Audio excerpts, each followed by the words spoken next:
Hey everybody, this is Mike with On Point Preparedness. As most of you know, the singer David Bowie has passed away, and the world has erupted in utter madness.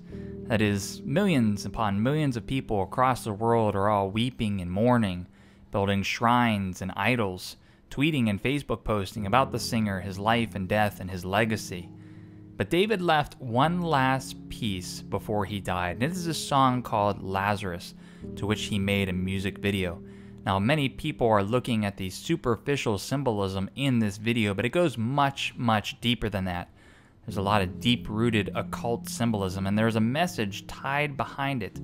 So I'm going to show you what that message is, and just show you how laden this entire video is with the occult, with the Kabbalah, and with satanic practices. So if you haven't followed David Bowie's career, it was just completely consumed by occultism. You can see it in his own words here from a short article snippet. The difference between Bowie and today's pop stars is that he was rather open regarding the occult influence in his act and music. And in a 1995 interview, he even stated, "My overriding interest was in Kabbalah and Crowleyism." In one of his songs, Quicksand, he even said, "I'm closer to the Golden Dawn, immersed in Crowley's uniform of imagery."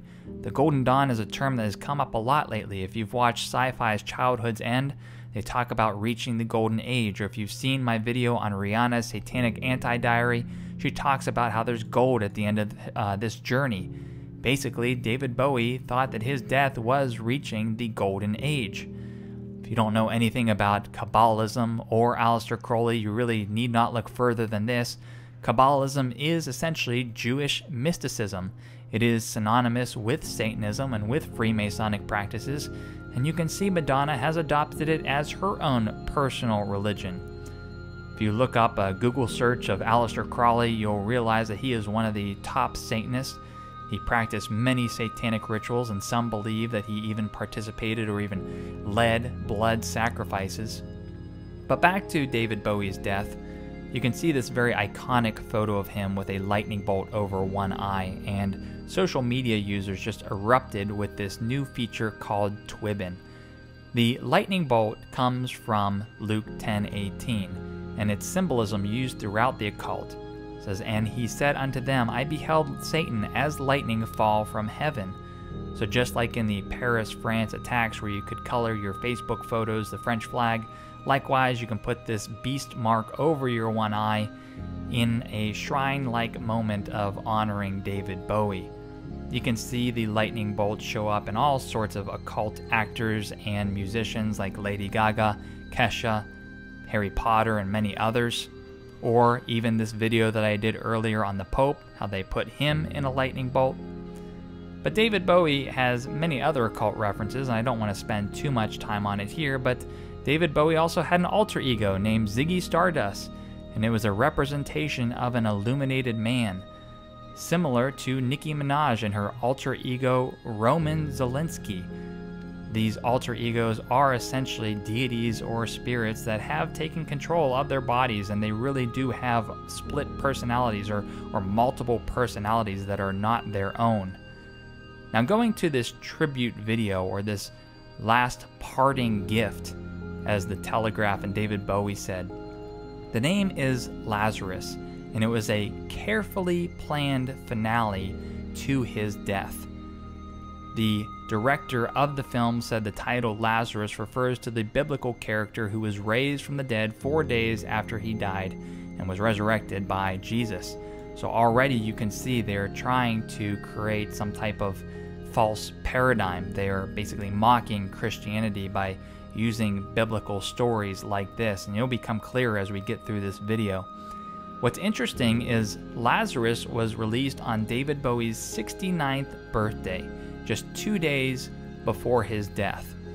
And he opens with the lyrics, "Look up here, I'm in heaven." Just again, another shot at Christianity, because, you know, I'm no judge or juror, but based on the last parting gifts that he gave us, there is nothing Christian about David Bowie at all.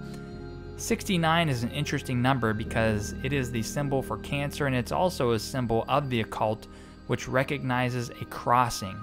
So again, him going into his golden age or golden dawn, he was on his 69th birthday, crossing to 70. Here you can see the United Nations 69th year crossing into 70.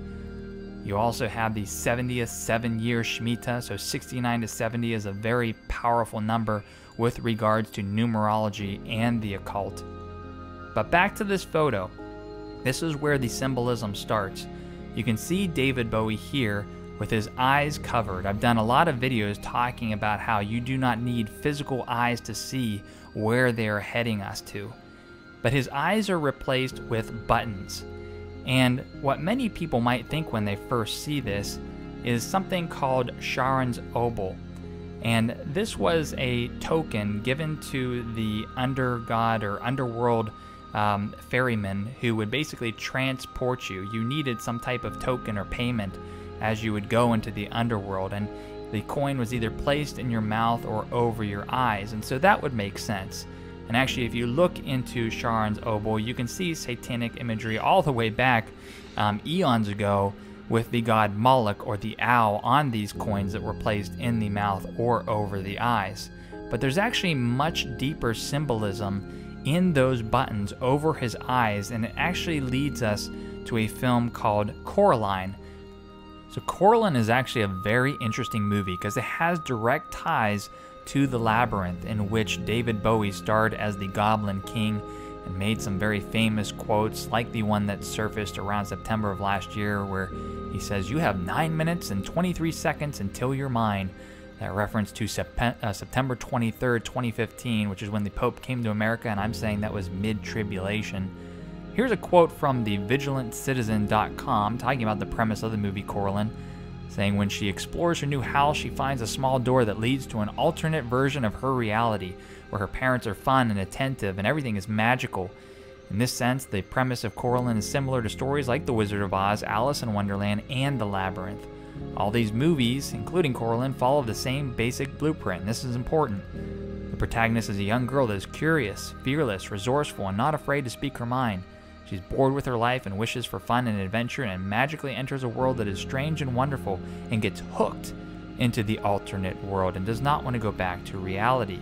In Coraline, the most notable symbolism is that her father and mother and all these facades of her family have buttons instead of eyes. And Vigilant Citizen says that it's symbolism that illustrates the characters are puppets fabricated by the handler. You recognize later on in the movie that this isn't her real mom or isn't her real dad. They really are just puppets that are being controlled by some demonic deity. Here's another photo where you can see her mom and her dad both have buttons as eyes. You can see the Baphomet figures hanging off the wall, and they keep on encouraging Coraline to take out your eyes and replace them with the buttons. Also, Coraline stumbles upon these ghosts of other children that have been captured in this alternate reality. They have lost their eyes and replaced them as buttons, and you can see the one eye symbolism that shows up. And then later, here is the figure, the handler, that has been controlling all of these puppets and shows herself or itself to Coraline when she refuses to take out her eyes and replace them for those buttons. So the symbolism is quite dramatic and quite synonymous with the buttons that David Bowie has over his eyes. Whether or not he knows it or not, he is a puppet.